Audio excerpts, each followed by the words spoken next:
in terms of the country remains closed or will they be reopening? So in that sense, in that context, the range for the market remains 16,950 on the downside.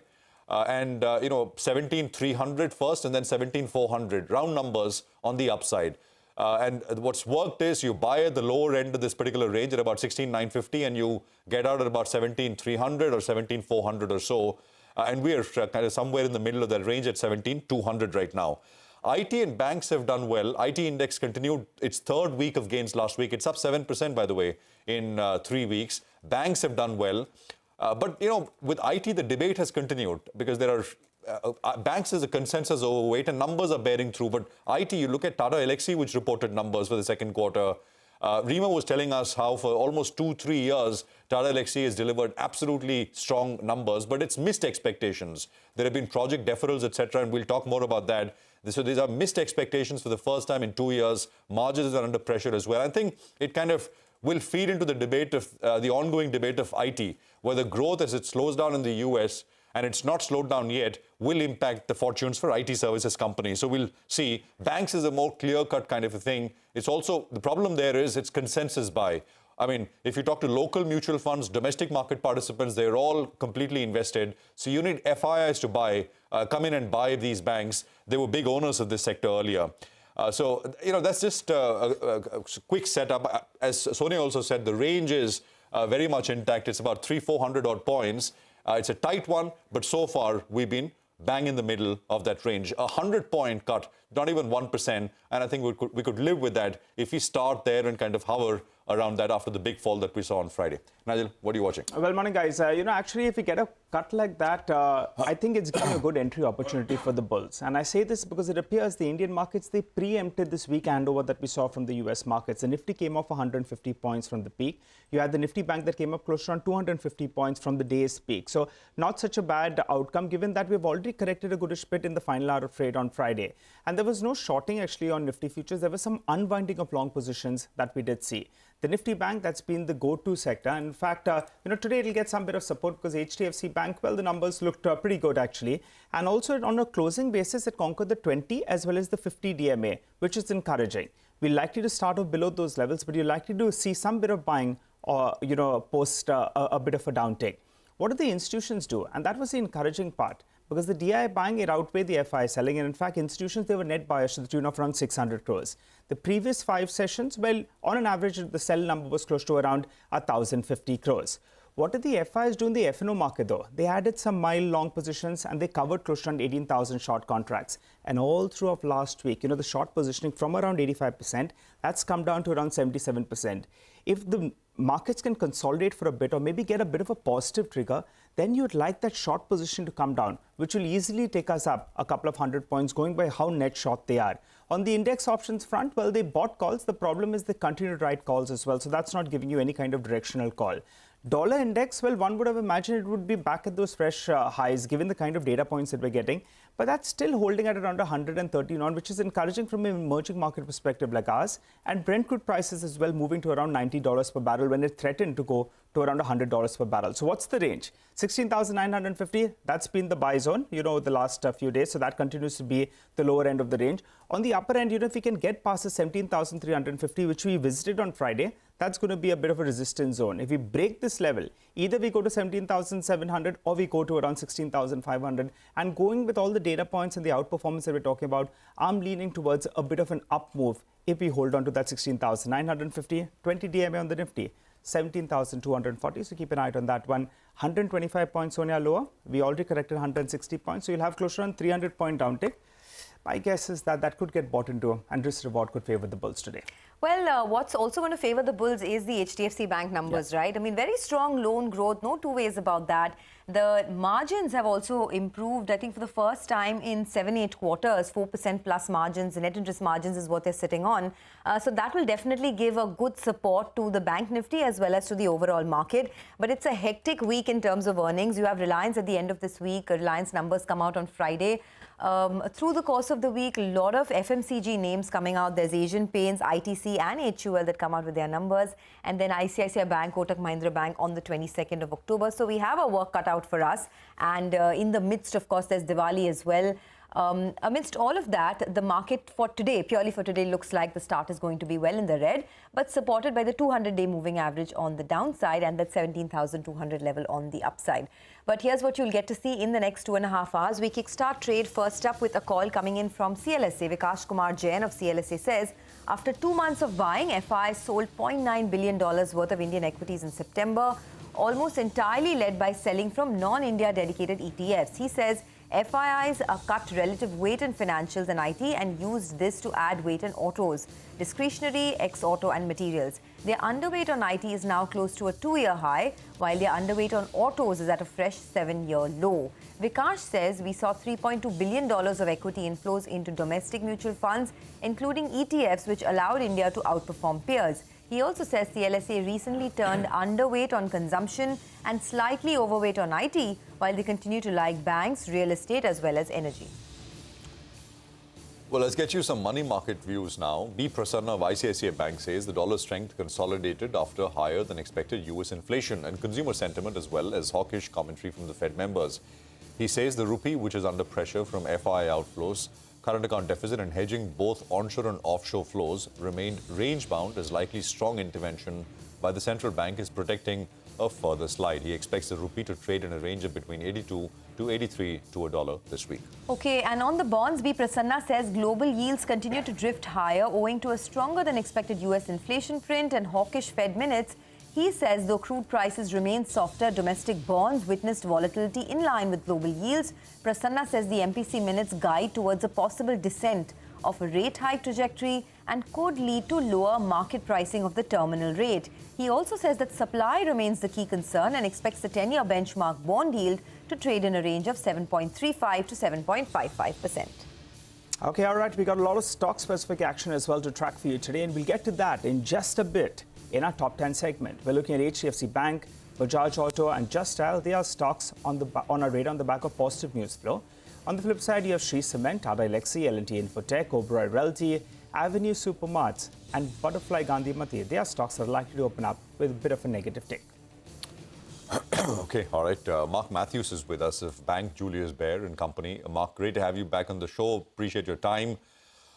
We could have been, if we were speaking on a Friday morning, things would have looked so different, right?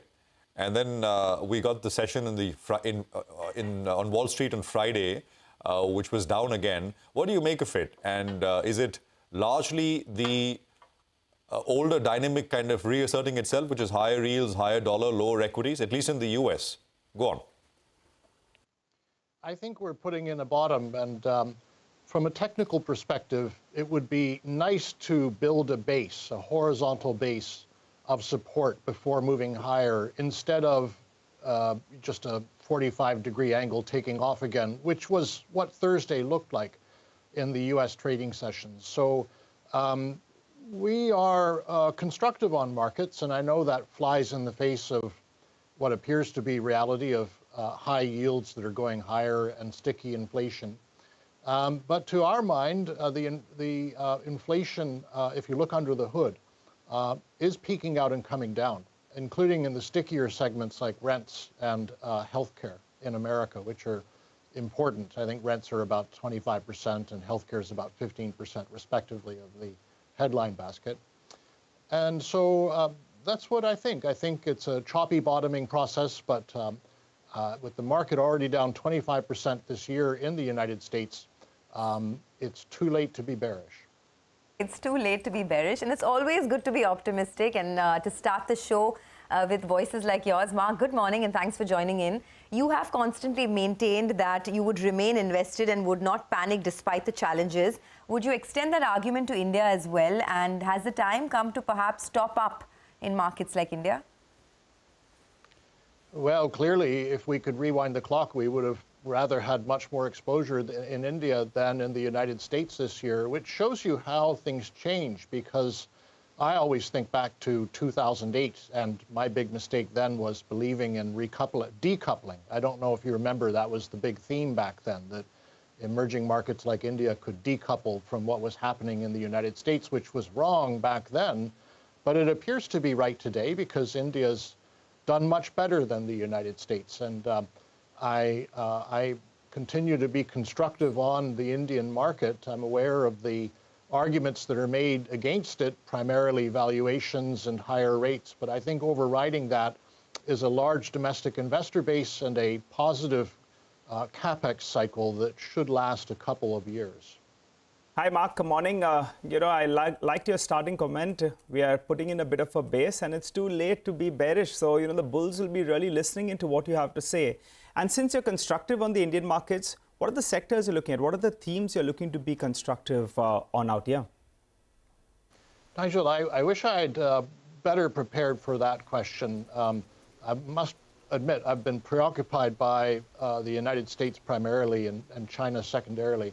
So I have no fresh insights into India beyond saying that our favorite sector is the financials, and they're just natural beneficiaries of an economy that is improving, and their NPAs, as you know, that whole legacy is behind them now. So we can expect loans growth in the mid-teens, which should be good for their share prices, the banks. And banks is right in the top of the list in terms of what people are very bullish on here. Mark, there is, since you are, as you said, have been preoccupied with the US, there is this seasonality kind of data as well around midterms and what markets do, markets rally, etc. I mean, what does the data say, really?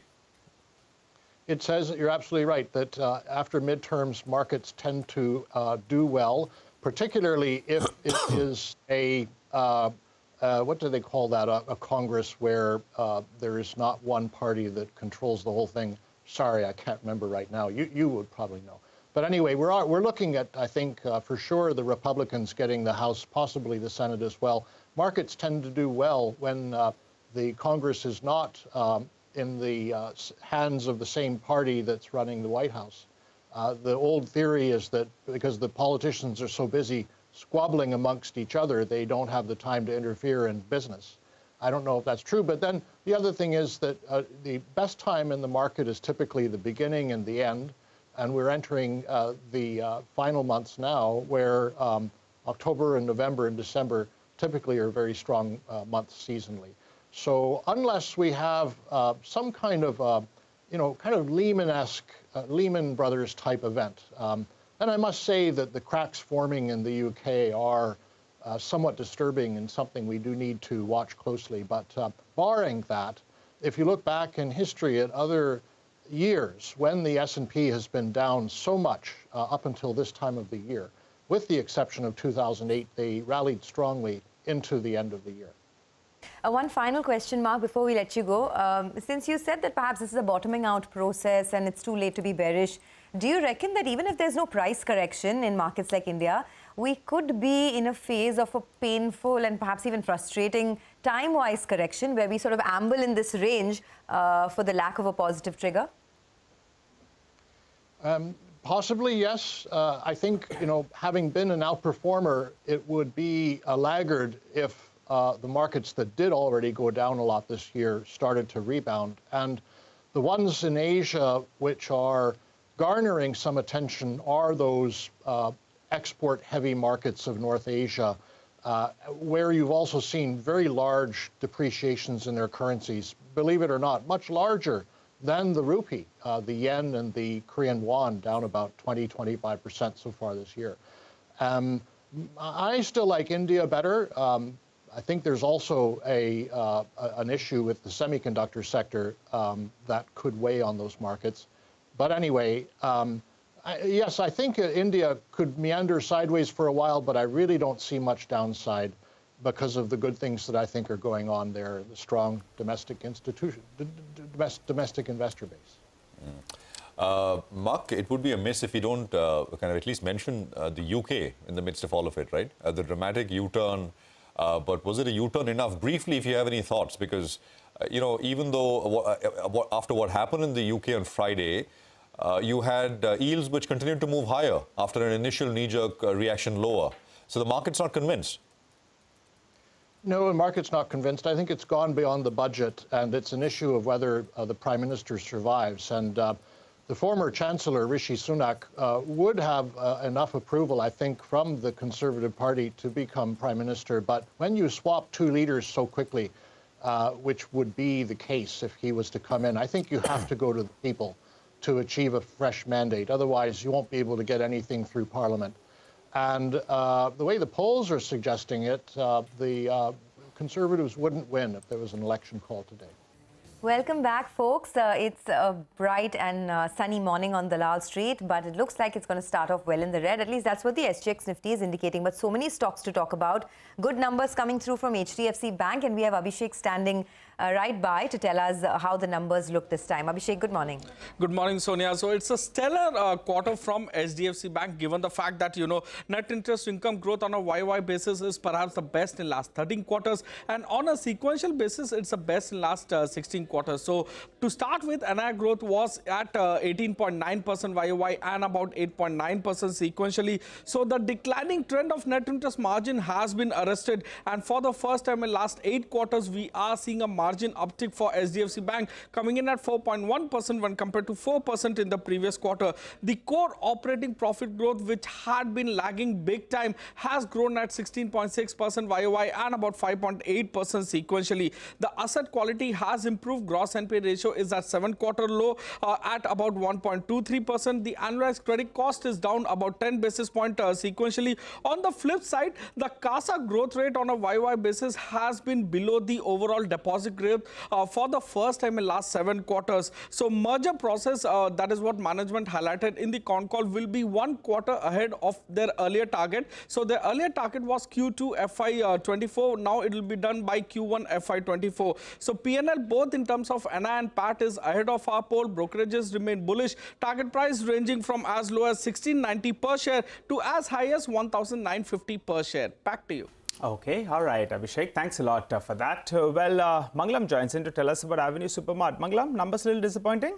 Well, the margins were a miss, and that's the headline for Avenue Supermarts this time around. The EBITDA was below street expectations, even as the net profit was higher, but that was largely on account of a 140 crore tax write-back. The revenues, largely in line, mildly better than expected on a consolidated basis, because the company had already given us the standalone revenue for the company in the second quarter update. So just to run you through the numbers, 10,638 crores in terms of a consolidated revenue, mildly above street expectations of just under 10,600 odd crores. EBITDA coming in just shy of 900 crores, so the street was working with a number well upwards of 950 crores, and that is why the margins missed. The numbers came in at 8.4% versus street expectations of 9.1%, and the net profit was higher on account of a tax expense cut of almost 60% year on year. But importantly, the management commentary has not, given much confidence as well, because they're saying that the inflationary stress is more acute at lower price points, and this is something a lot of FMCG companies have been saying to us as well. Footfalls continue to be lower than pre-pandemic levels, and discretionary items in the non-FMCG segment are still not back to pre-COVID levels. Even though they're recovering, they're still not back to pre-COVID levels, and that is something that may cause a bit of a worry. The stock is already 26% off its highs, trading at around 84 times, but DMart has always traded at premium valuations. Okay, thanks a lot for that. We're also going to watch out for Bajaj Auto this morning. Now, the numbers were good, largely in line with expectations, so there was no problem with last quarter's numbers. In fact, the revenue growth was 16.5%, the EBITDA went up 25%, and the margins have improved as well, 130 basis points on a year-on-year basis on account of the fall that we've seen in raw material costs. Not just that, the domestic motorcycle market share as per SIAM data has improved to 20.7% versus 13.1% last quarter. That's also because last quarter had the chip supply issues on account of the semiconductor shortages, and that has eased now. So optically, this does look like a big jump. The realizations for the company have also improved about 3% on a quarter-on-quarter basis. But the management commentary was a bit on the cautious side. And I think looking ahead, there seems to be no visibility in terms of any volume recovery. They say that they expect only a single-digit retail growth for the festive season for the industry. And that's the reason why a lot of brokerages are still quite cautious on the stock. One of them is Nomura. They've maintained neutral. They've reduced their target price on the stock. They say that the volume growth will continue to face headwinds due to a slower recovery in the domestic market, and exports continue to be a big challenge. So yes, this quarter numbers are good, but going ahead, there are still some headwinds. Absolutely. And, remember, we'll be speaking with the Bajaj Auto management as always at 9:30 in the morning today on their second quarter earnings. Well, Nigel, Shree Cements is the other one, right? Cement was expected to have a tough quarter. Well, This one. And absolutely. It was turning out expected to have a tough quarter, particularly Shree Cement as well. And the numbers actually are a miss, particularly in the margin front. We were working with a margin number of close to around 15.1% odd. It's coming at around 13.9%. So let's run you through the broad reasons why exactly that happened. If you look at the headline volumes, well, it appeared it's in line at around 7.45 million tons on. The problem was in the mix because they sold a higher amount of clinker. And the second part was non-trade sales as a percentage of their total basket went up to around 21%. So the mix is something that hurt them. And that was reflected in the blended realizations as well. The street was bracing for a contraction of around 5%. Sequentially, the realizations corrected by close to around 9% odd. So that was a bit disappointing. And costs continue to remain elevated. The power and fuel costs, it's in all likelihood, they were sitting on high cost pet coke as well, which is gradually getting exhausted. So that was evident in the cost. And Motilal Oswal, they say on the EBITDA per ton front, well, it's come in at its lowest that you've seen in the last 28 quarters, coming in at only around 700 rupees per ton. So clearly the numbers go down as a bit of a miss. Let's see what the stock does, but it should open up in the red. Okay, and another stock that perhaps could open up in the red is Tata Elxsi. The numbers are a miss. The growth has slowed down after, I think, over 2 years for the company. Rima's joining in to talk about that, as well as L&T Infotech's numbers. Rima, hi, morning. Hi, morning. So Tata Elxsi was slightly softer than street expectations. So constant currency revenue growth on a quarter-on-quarter basis has increased by 4.7%, but this compares with an average of nearly 7% over the last 4 quarters. Even on a year-on-year basis, revenue growth has come below the 30% mark. The company said growth was impacted by supply-side challenges. They could not address the new deals due to the mid and lack of talent, perhaps at the mid and senior level employees. Margins too declined by 310 basis points on a quarter-on-quarter basis, and the stock is expensive. It trades at 65 times forward multiple, having run up 45% year to date. And this at a time when the Nifty IT index itself is down close to about 30%. Now, L&T Infotech has reported a pretty good quarter, all said and done. There was a revenue beat, very strong revenues, dollar revenue growth 4.6%, constant currency revenue growth at 4.6%. That said, margins were slightly lower than what the street was anticipating. Not too much of a miss, but you would say it's a mixed quarter. The stock, however, trades at expensive valuations at close to about 26 times forward multiple. But L&T Infotech, it's a strong quarter, but will the street punish it for the margin miss given the high valuation remains to be seen. Back to you. All right, Rima, thank you very much for that. So that's basically tech in focus. Now, ICICI Pru Life has reported a good set of numbers, actually. Surabhi is here with details on this one. Surabhi, hi. ICICI Pru's Q2 results were largely in line with estimates. They saw strong growth in their VNB margins. This was largely led by the VNB growth. The value of new business was up nearly 21% at 621 crores. Their VNB margin saw an expansion of nearly 400 basis points at 31%. Their APE was slightly muted, and it grew only by 1.1% at 2,000 crores, but that was expected. Their persistency also improved across the board. Their 60-month persistency saw a sharp increase of nearly 10%. The embedded value saw a muted growth of just 8.1%, and it was affected by negative MTM. Their solvency remained strong at 200%. So green for ICICI Pru. Going with green. Thanks a lot for that, Surabhi. Well, let's hop across to Sonal. She's going to run us through some other stocks that are news today. Sonal. All result-related reactions, Nigel. Let me start with Oberoi Realty, where the pre-sales were really strong, 52% uptick on a sequential basis at a 3-quarter high. It was because one of their projects, that is Worli 360, opened for bookings after 5 quarters, and majority of those sales were aided by that one project. Lease income was stable on a quarter-on-quarter basis. It was up 66% on a YY basis because of a favorable base. Hotel occupancy is also good at 82.7%. But if we look at the balance sheet, net cash flows, they were impacted. They were negative 160 crore rupees, which is the only negative that they've seen in last 12 quarters. This is because their net debt has risen by 460 crores on a quarter-on-quarter basis to 2,000 crore rupees. That is because the company is in an investment phase.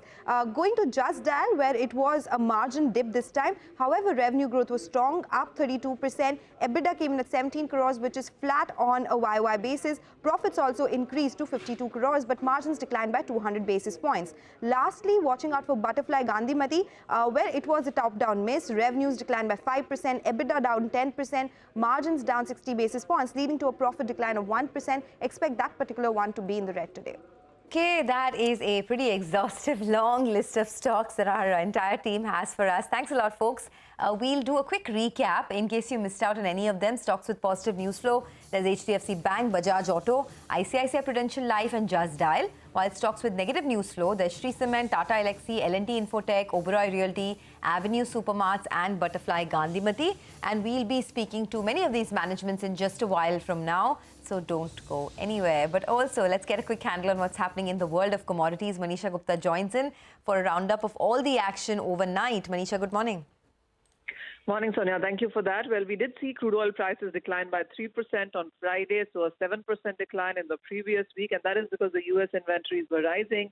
But the markets seem to be buying into a bit right now, and that is after the China statement, where they have said that they will stick to its zero-COVID policy, yes, but they will also maintain accommodative policy, and there is some stimulus measures that can be expected as early as this week itself. Also, OPEC and allies have expressed support for the 2 million barrels of an output cut. So that means you could be looking at output cuts coming in from OPEC as we go forward in the month of November. That has been supportive as well. Having said that, the street will look out for the Chinese trade data and economic data, that is the GDP numbers coming in for this week as well. Crude is the only one that's trading firm really because the U.S. natural gas prices are trading at a 3-month lows. Most of the metal prices have opened slightly on the weaker side as well. You have gold, which is also trading at a 2-week lows. So barring crude prices, most of the other commodities actually have taken a bit of a weak stance. Well, since we have plenty of earnings to discuss, let's start straight away with the first one on our radar is L&T Infotech.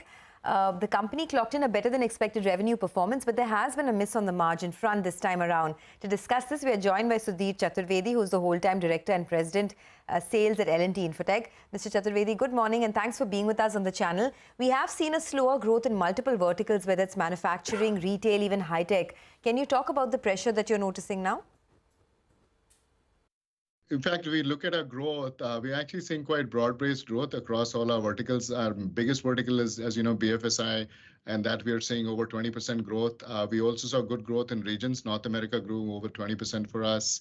Europe also grew 29% year on year for us. So we're actually seeing broad-based growth. The two verticals where, in manufacturing, we're beginning to see a little bit of change in spend patterns, and I'll sort of come back to this. High-tech was a specific client situation where we had a large client contract, which transitioned from an on-site only period to full offshoring this quarter. So that's what is reflected. But if you look at our overall high-tech numbers over a 12-month period, you'll see that high-tech is also growing for us over 20% year on year. So across, with the exception of manufacturing, we're seeing broad-based growth across all verticals. Right. In your understanding, how many of your clients, large clients, have seen their financials and outlook deteriorate? I think what we are seeing is that, clients, there is, obviously the macro concerns are, nobody is immune to them. So clients are beginning to see an environment where they need to be conscious about how they manage their expenditure. And they perhaps are going to see slightly lower growth than they've seen in the past. But the way they're looking to moderate that expenditure is interesting. So they spend money on IT money on business growth, and that spend is continuing as planned. Where they're looking to save money is in areas where they've spent heavily on technology, especially in the last 2 years, which is in data, digital, and cloud, where the spend was, essentially led by reasons of speed. And they're now looking to say, can we be more efficient? Can we meet the original business case? So for us, it's really about chasing the right dollar. If we can rate, our ability to chase the right business growth dollar and the right efficiency dollar can still deliver growth for us. And we believe we're in a good position to do so. We know we will do better in Q3 than we've done in Q2. So we're expecting a stronger Q3 than Q2. And we think even if budgets do change in Q4, we are in a good position to also, exploit the spend that will be there, which may be of a different type, but we've shown in the past, in the pandemic years, we did very well by actually being able to move very quickly to a different kind of spend pattern. We will do the same, next year. All right, Sudhir, I want to probe you a little bit on that point you made. What will drive a stronger Q3 in comparison to Q2? That's according to you. And also, what was the TCV of new deals in the past quarter? So we announced, 4 large deal wins, and the net TCV. So we don't announce the total TCV, but the net new revenues from this is just over $80 million. And these are deals, again, from across Europe, US, and India and Middle East. So we are going to see broad-based growth. Now, when coming to Q3, I think what we've done, what we've announced especially in terms of large deals in the last 3 quarters, we've announced 13 large deals. For us, BFSI continues to grow, which is 48% of our revenue. Other verticals like energy and utilities, as well as some of the verticals that we have from a high-tech, retail, consumer goods, and public sector perspective, we are seeing some good growth coming from those as well. So we know vertically we have a broad footprint of growth. And last but not the least, Europe is continuing to do well for us. So despite concerns around European winter-led, reduction, we actually, just based on current OI, we are seeing a good spend, pattern there. So therefore, these are the 3 reasons why we feel confident about our Q3 growth. Okay, and the improvement in margins is fairly limited this time. It's just about 15 basis points. Typically in Q2, we see a larger increase in margins. Can you explain what happened at the margin level, and do you expect to see more pressure there? So I think overall, we've always guided that our margin will be between a range of 14 to 15%, and we will ensure that we invest appropriately for growth. So if you'll see, our net employee additions have been very strong this quarter. We added over 2,100 people, so we're continuing the hiring momentum. We're also continuing the fresher hiring momentum. I think we had 1,200 plus fresher hires this quarter as well. So we continue to do that. We're also continuing to invest in our practice units to build capabilities. That continues, and our operational expenditure has gone up. So if you see our travel expenditure, especially sales travel, has gone back to pre-pandemic times. So we are, focusing our energies on exploiting the growth opportunities that are available in the market and maintaining our margin band between 14 and 15. What's the deal pipeline looking like? Last quarter, the pipeline was around $2 billion. Yeah, so after these deal closures, we're still at $2 billion. And what is interesting is that now we are seeing deals from across the board. We're actually seeing, in fact, we recently, also met with deal advisors, especially in the US, and we are seeing quite broad-based deal momentum coming in. Which, one of the things about us is we've got good presence across multiple verticals and multiple regions at our size. So therefore, together with Mindtree, we are seeing, our ability to do joint large deals will only improve. And there are several joint pursuits underway between the 2 companies. So we feel confident that, this pipeline will grow further as we join hands. But more importantly, our ability to convert this pipeline will improve. All right, so the final question before we let you go, then any deal deferrals is something that you have observed, or maybe some cancellations? So I think when we look at that, we're not seeing any cancellations or deferments. But what we are seeing is clients are looking, in some cases, to do projects over a longer time period. And that is especially so in manufacturing, where what they're spending money on is on their core modernization. And, if they're moving from products to services, or they're investing money in direct sales to customer, B2B e-commerce, those spends are secure. But the other areas, especially when it's looking at factory or supply chain, others, they're being a bit more cautious. So, which is why in manufacturing, we are seeing that the spend is happening over a longer period of time. But that's also okay for us. I think what we need to know, what we need to make sure is we are still in those right conversations. So as long as we have multiple conversations, we can ensure that our growth momentum continues. Okay, all right. All the best, and thanks a lot for joining in. That's L&T Infotech talking about their numbers. The revenues were above estimates, but the margins were a miss this time around. Prakash Diwan is joining in to discuss a whole host of numbers that have come through for us.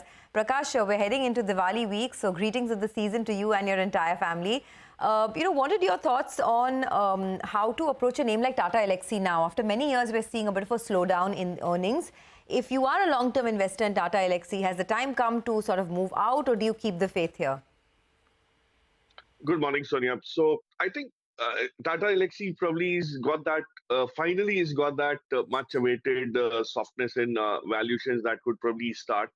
And if you're a long-term investor, you really don't get worried about this miss in just one quarter.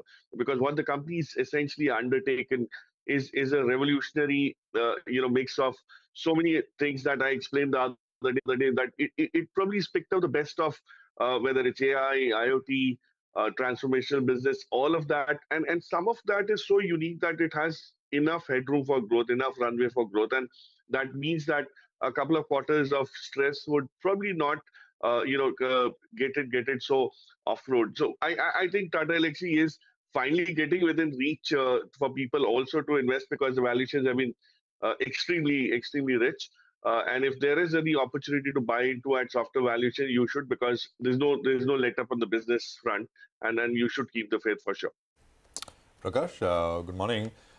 But for the broader IT services space, what is this? What are these numbers? Because even as for 3 weeks, the index has moved higher. I mean, it's about 7% up from the recent lows.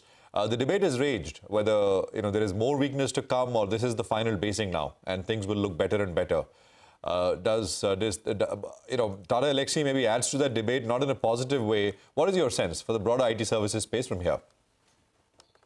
So, good morning, Prashant. So, I think very clearly the numbers for Q2 for most of the IT companies, barring, let's say, a Wipro, very clearly indicate that the order execution for this year, calendar 22, is probably not something that needs to be such a big worry factor.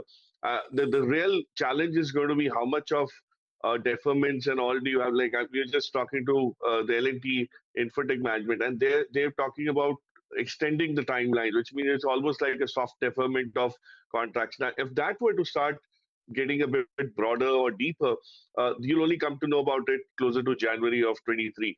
So that's going to be the real challenge, Prashant. Till then, you'll probably see a lot of completion on digital, especially things that cannot be deferred and which have been kind of built into the budgets. But the extension of all of that activity beyond December, beyond Jan is the concern. And my sense is you probably are close to the bottom, if not the bottom, and it's extremely difficult to perfectly time that. But IT would probably go through a different cycle once you start hearing about certain other addition of activity around the IT solutions. It's more of outsourced engineering, remote engineering assignments. It's about engagement of a different level, and especially once you have the ability to kind of straddle multiple solutions in larger companies, that's going to work. Maybe consulting takes a softer approach. I mean, it doesn't get the same upbeat kind of a valuation that it did earlier, but some of the larger companies are much more resilient to that. So I would look at IT definitely closer to December. Till then, you could probably have this yo-yo on expectations, and as you rightly said, the debate could probably see some more volatility come into the prices. Hi Prakash, morning. Butterfly Gandhimati, now they have a new parentage, that's the Crompton Group. The numbers appear a little bit disappointing. I'm reading out from a brokerage report, domestic brokerage report. They say that they're expecting a muted quarter for all these kitchen appliance companies. We had TTK Prestige as well. And remember, the base here is a high base. How would you approach them from here on? Any read-through? So, good morning, Nigel. So, I think it's an extremely positive spot that most of these companies are in. Q1 was something where they saw a lot of raw material hikes, and hence there was a stress on margins. And if you recollect, there are certain companies like Storecraft and all which have actually gone ahead and expanded in this dull phase. Now, what this entire space could see post-festive season numbers is that there is economies of scale that some of the players will be able to get, which are strongly branded, which have probably the supply chain in place. And any softness in raw material is actually going to start getting the margins back to at least early teens, if not the mid-teens or later teens. So my sense is there will be a little bit of a pause that you'll see in some of the numbers. And it depends on which cycle the company is. For example, Gandhimati has a little bit of a soft kitchen sinking that's underway. You've seen that the balance sheet getting a little bit of that nudge on the repair side from the new parents. And then that's bound to happen. They would like to kind of, get things started after cleaning it up. And then you'll probably see the growth. But my favorite in that is not even TTK because of the valuation, the rich valuation, though it's a great franchise, but it's Storecraft. And I think it's kind of come off a bit for you to get into even at this late stage. We spoke about it earlier at about 520 and all. It's gone to that 700 mark, come back. So it's had a share of consolidation. And I think it could do very well from here. Welcome back. Well, the HDFC Nifty is indicating a big downtake. For the time being, let's get in Mitesh as well as Shrikant. They are joining in to give us their calls on the index. Good morning, gentlemen. Mitesh, what's your take on the index? And if you could give us your stock calls as well. Yeah. Morning, Naeem. So my understanding is that, we kind of did have a gap up on Friday, but clearly the breakout above 17,300 did not happen. So we're still in that range. Broadly, we've talked about levels of 16,980, which is the 200 average, and we have had an hourly pivot at about 16,950. So that is the bottom end of the range, and on the upside, 17,300, 350 is an area which the index needs to clear to get into some kind of an upward momentum. Overall, it looks like the market will still consolidate. Only a break below 16,950, I would want to go short, but till then, I think, it'll be more of stock-specific trading, and you can deploy range-bound strategies. Right. What about you? Shrikant Chauhan is also joining in. Shrikant, good morning. Do you think these markers of the 200-day moving average on the downside and 17,200 on the upside will last? Or do you see a breakout either way? And what is the strategy purely for today? Yeah. Good morning, Sonia. Good morning, everyone. I think, two things to watch out for. The first one is Bank Nifty, which was outperforming when the Nifty was down. In fact, Bank Nifty managed to close above all the important levels and averages, short-term averages also, and IT index, which is slowly moving upward. It is cautiously moving upward, but still it is forming the formation of double bottom or rounding bottom sort of formation, which is indicating us that it is going to minimize the downside for the market.